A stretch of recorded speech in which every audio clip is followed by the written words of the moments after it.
അപ്പോൾ സാർ നമ്മൾ സംസാരിച്ചു വന്നത് ഈ യുവതലമുറയുടെ സിനിമയ്ക്കൊപ്പം താങ്കൾക്ക് സഞ്ചരിക്കാൻ കഴിയും എന്നൊരു കോൺഫിഡൻസ് താങ്കൾക്കുണ്ട്. തീർച്ചയായിട്ടും. അപ്പോൾ നമുക്ക് അത്തരത്തിലൊരു സംരംഭം തന്നെ ഉടൻ പ്രതീക്ഷിക്കാം. സാർ മറ്റൊരു കാര്യം കൂടെ, താങ്കൾ ഈ കഥാനായകൻ എന്ന ചിത്രത്തിന്റെ ഷൂട്ടിങ്ങുമായി ബന്ധപ്പെട്ട് നടൻ ജയറാമിനെ കുറിച്ച് താങ്കൾ അറിയാതെ പറയുകയായിരുന്നു.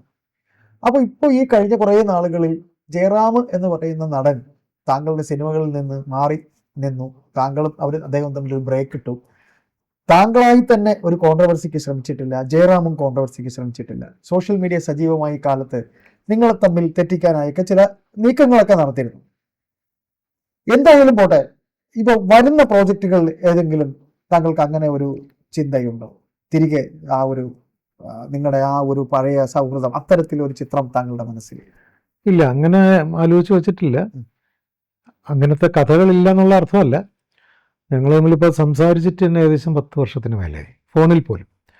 അപ്പം അങ്ങനെ ഒരാളെ പെട്ടെന്ന് ഒരു സിനിമയിലേക്ക് ക്ഷണിക്കാൻ ബുദ്ധിമുട്ട് ആയിരിക്കുമല്ലോ. അത് ഈഗോ അല്ല, അതൊരു മനസാക്ഷിയുടെ ഒരു പ്രശ്നമാണ്. അതുകൊണ്ട് അങ്ങനെ ആലോചിച്ചിട്ടില്ല. അതൊരു കെമിസ്ട്രിയും കൂടെയാണ് അല്ലേ? ഒരു സംവിധായകനും ഒരു നടൻ തമ്മിലുള്ള ഒരു കെമിസ്ട്രിയും ആവാം. അതെ. അപ്പോൾ സാർ, മലയാള സിനിമ ഇപ്പോൾ ഒരു സ്റ്റാർഡമിന്റെ കയ്യിലാണോ? ഇപ്പോൾ സാർ കുറച്ച് മുമ്പ് പറഞ്ഞു, കുറച്ച് നാളുകൾക്ക് മുമ്പ് സംവിധായകൻ ഒരു ഇതുണ്ടായിരുന്നു, നിർമ്മാതാവിനുണ്ടായിരുന്നു.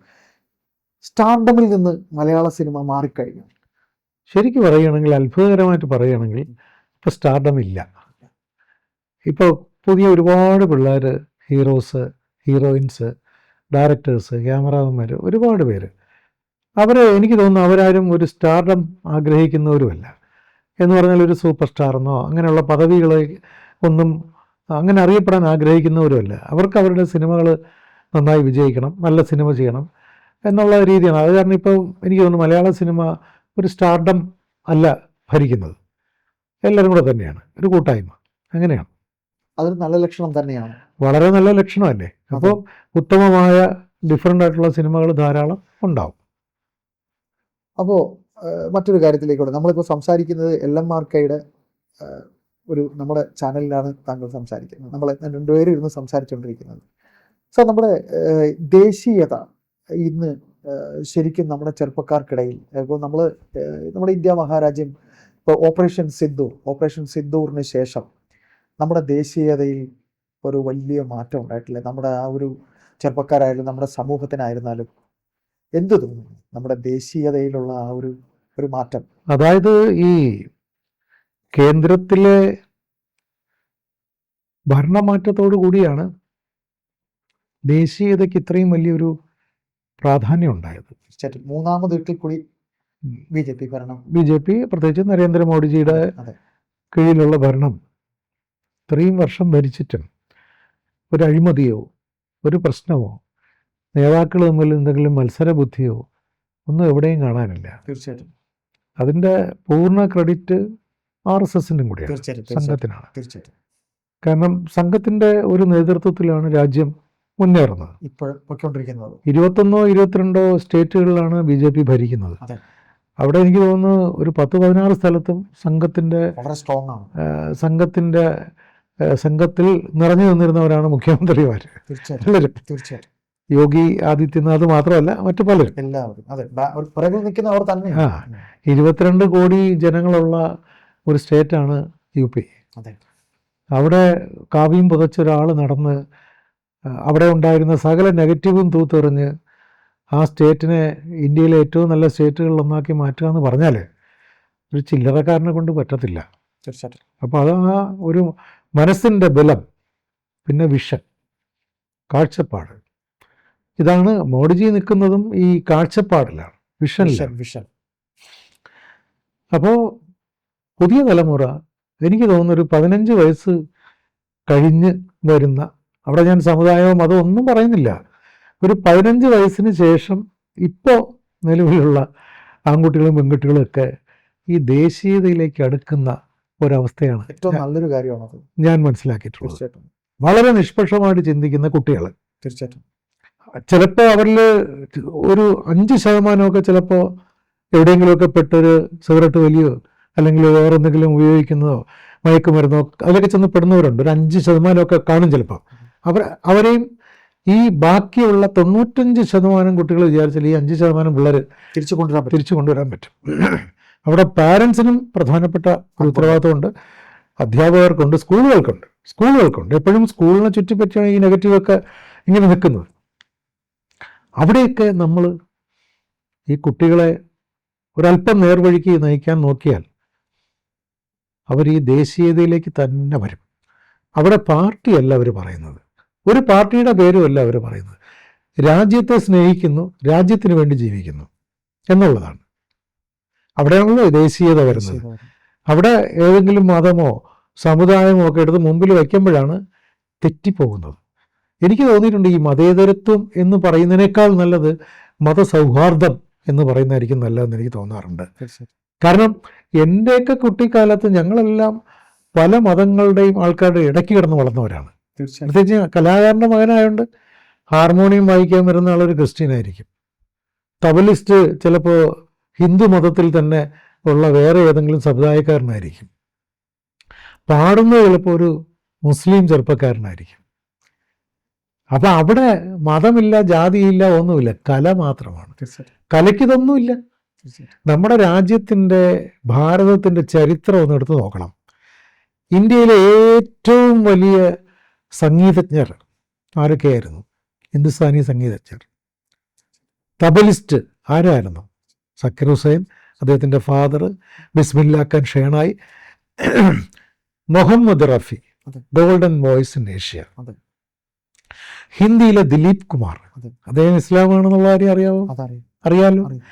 സീനത്ത് അമൻ എന്ന് വേണ്ട, ഹിന്ദി സിനിമയിലെ അമീർ ഖാൻ, അത് ഇത് ഷാരൂഖ് ഖാൻ എന്ന്, അതായത് അവിടെ ഒന്നും മതമല്ല വർക്കൗട്ടായത്, കലയാണ് വർക്കൗട്ടായത്. കേരളത്തിൽ എന്തായിരുന്നു? പ്രേം നസീർ, KP ഉമ്മർ, ബഹദൂർ ക, MS ബാബുരാജ്, AT ഉമ്മർ, ശ്രീ മമ്മൂട്ടി. ഏതെല്ലാം മതമാണ്? ശശികുമാർ സാർ എന്ന് പറഞ്ഞ ഡയറക്ടർ ആരാണെന്ന് അറിയാമോ? അറിയില്ല. ശശികുമാർ സാറിന്റെ പേര് ശശികുമാർ സാർ എന്നല്ല, ജോണി എന്നാണ്. ജോൺ എന്നാണ്. അദ്ദേഹം ക്രിസ്ത്യനായിരുന്നു. KJ യേശുദാസ്, എവിടെയെങ്കിലും അദ്ദേഹം ഒരു മതം സംസാരിച്ച് കേട്ടിട്ടില്ല.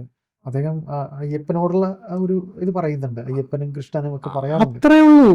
അല്ലാതെ അദ്ദേഹം ഏതെങ്കിലും ഒരു മതത്തെ ആക്ഷേപിക്കുകയോ, അതായത് അദ്ദേഹം ജനിച്ച മതത്തെക്കുറിച്ച് പോലും അദ്ദേഹം അങ്ങനെ ഒരു വാക്ക് പറയും. പിന്നെ അദ്ദേഹം ഏത് മതത്തെക്കുറിച്ചാണ് പാടാത്തത്? എല്ലാവരെയും കുറിച്ച് പാടി. എല്ലാ മതത്തെക്കുറിച്ചും പാട്ടുകൾ. കേരളത്തിലെ ഭക്തി ഗാനങ്ങൾ എടുത്താൽ അതിനെ വെല്ലുന്ന ഒരു ഇസ്ലാം പാട്ടില്ല, അതിനെ വെല്ലുന്ന ഒരു ക്രിസ്ത്യൻ പാട്ടില്ല, അതിനെ വെല്ലുന്ന ഒരു ഹിന്ദു പാട്ടുമില്ല. ഗുരുവായൂർ അമ്പലത്തിൽ അദ്ദേഹത്തെ കയറ്റിയില്ല, പക്ഷെ ഗുരുവായൂർ അമ്പലത്തിൽ അദ്ദേഹത്തിൻ്റെ പാട്ട് കേൾക്കാം. തീർച്ചയായിട്ടും ഭഗവാൻ കൃഷ്ണനെ കുറിച്ച് ഏറ്റവും കൂടുതൽ പാടിയിട്ടുള്ളത് ദാസേട്ടനാണ്. തീർച്ചയായിട്ടും അല്ലേ? അതെ. ക്രിസ്ത്യൻ ഡിവോഷണൽ സോങ്സ് ഇത്രയും പോപ്പുലറൈസ് ചെയ്തത് യേശുദാസ് തന്നെയാണ്. മാപ്പിളപ്പാട്ടിൻ്റെ ഏറ്റവും പുതിയ ശൈലി മുഴുവൻ പാടിയത് KJ യേശുദാസാണ്. അദ്ദേഹവും മനുഷ്യനാണ്, അല്ലേ? അതെ. അപ്പോൾ ഞാൻ പറയുന്നത്, അങ്ങനെ നമ്മൾ സ്വതന്ത്രമായി ചിന്തിക്കുന്ന ഒരു സമൂഹം, അതാണ് ദേശീയത എന്നാണ് ഞാൻ വിശ്വസിക്കുന്നത്. തീർച്ചയായിട്ടും. അതാണ് ഞാൻ നേരത്തെ പറഞ്ഞത്. 15 വയസ്സ് ഇപ്പോൾ കഴിഞ്ഞു വരുന്ന കുട്ടികളിൽ ആരും പറഞ്ഞു കൊടുക്കാതെ അവർ ഈ ദേശീയത മനസ്സിലാക്കി മുമ്പോട്ട് സഞ്ചരിക്കുന്നുണ്ട്, പഠിക്കുന്നുണ്ട്. പിന്നെ ചരിത്രം നമ്മൾ ഇപ്പോൾ നമ്മുടെയൊക്കെ കാലഘട്ടം, അയ്യപ്പദാസനേക്കാൾ ഇളയാളായിരിക്കാം, എൻ്റെയൊക്കെ കാലഘട്ടം, നിങ്ങളുടെ കാലഘട്ടമൊക്കെ നമ്മൾ സോഷ്യൽ സ്റ്റഡീസിലൊക്കെ പഠിച്ച ചരിത്രങ്ങളൊക്കെ ഒരുപാട് തെറ്റായിരുന്നു. അതൊക്കെ വേറെ ആർക്കോ വേണ്ടി എഴുതപ്പെട്ട കുറേ ചരിത്രങ്ങളാണ് നമ്മൾ പഠിച്ചത്.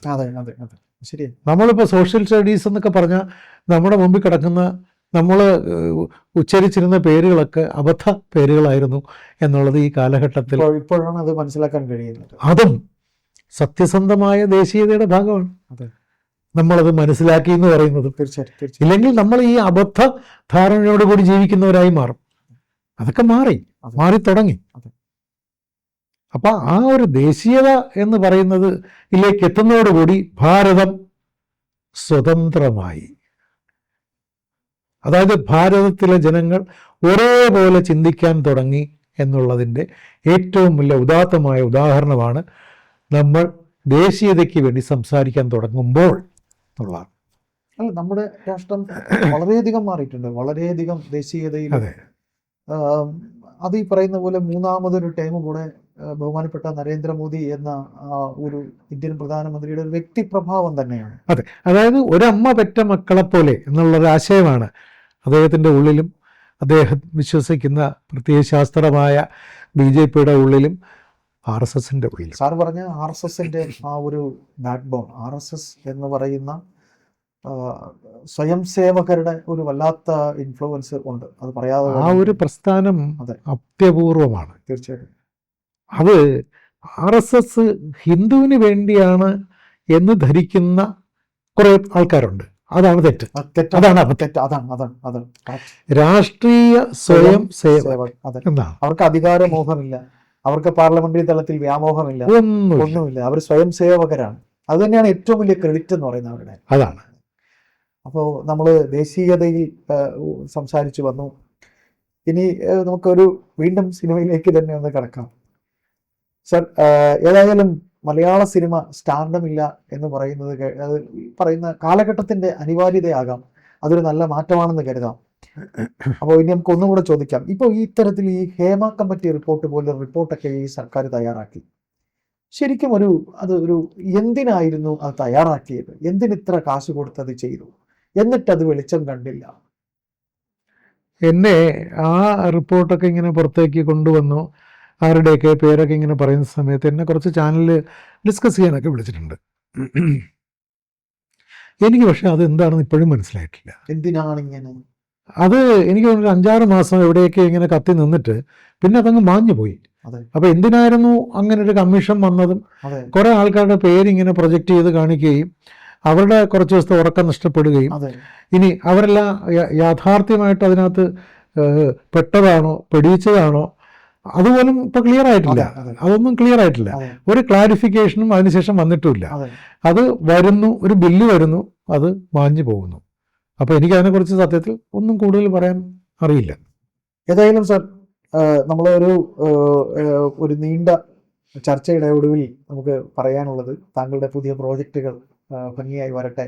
കാര്യം മലയാള സിനിമ എന്ന് പറയുന്നത് ഒരു കൂട്ടായ്മയുടെ, സൗഹൃദത്തിന്റെ, സാറ് തുടക്കത്തിൽ അത് പറഞ്ഞു കേട്ടപ്പോൾ വളരെ സന്തോഷമാണ് തോന്നിയത്. ഒരു കൂട്ടം ചെറുപ്പക്കാർ, സത്യത്തിൽ അത് തന്നെയാണ് കാണുന്നത്. ഒരു കൂട്ടം ചെറുപ്പക്കാർ, ആ ചെറുപ്പക്കാരുടെ ഇപ്പം നമ്മൾ വളരെ ചെറിയ ചെറിയ ചിത്രങ്ങൾ, തണ്ണീർമത്തൻ ദിനങ്ങൾ, അത് കാണുമ്പോൾ അതൊരു ചെറിയ ക്രൂവിന്റെ ഒരു ചിത്രം. ശരിക്കും പറഞ്ഞാൽ അയ്യപ്പദാസ് ഒരു കാര്യം തുറന്നു പറയട്ടെ, എനിക്ക് ഒരു ഹെസിറ്റേഷനും ഇല്ല, ഒരു ചമ്മലില്ലാതെ പറയട്ടെ, എനിക്ക് ആ ചെറുപ്പക്കാരുടെ കൂട്ടത്തിൽ ഒരാളായിട്ട് നിൽക്കണമെന്ന് ആഗ്രഹമുള്ള ആളാണ്. വിളിക്കണ്ടേ? ഏതായാലും നിരവധി വിഷയങ്ങളിലൂടെ നമ്മൾ കടന്നുപോയി. ചെറുപ്പക്കാർക്കൊപ്പം നിൽക്കാൻ ഞാൻ തയ്യാറാണ് എന്ന് പറയുമ്പോൾ അത് തന്നെ മലയാള സിനിമയിൽ ഇനി അങ്ങോട്ട് ഒരു മാറ്റം. രാജസേനൻ എന്ന എ ഫിലിം ബൈ രാജസേനൻ എന്ന സൈറ്റ്, അത് നമ്മൾ ഇനിയും കാണാൻ പോകുന്നു.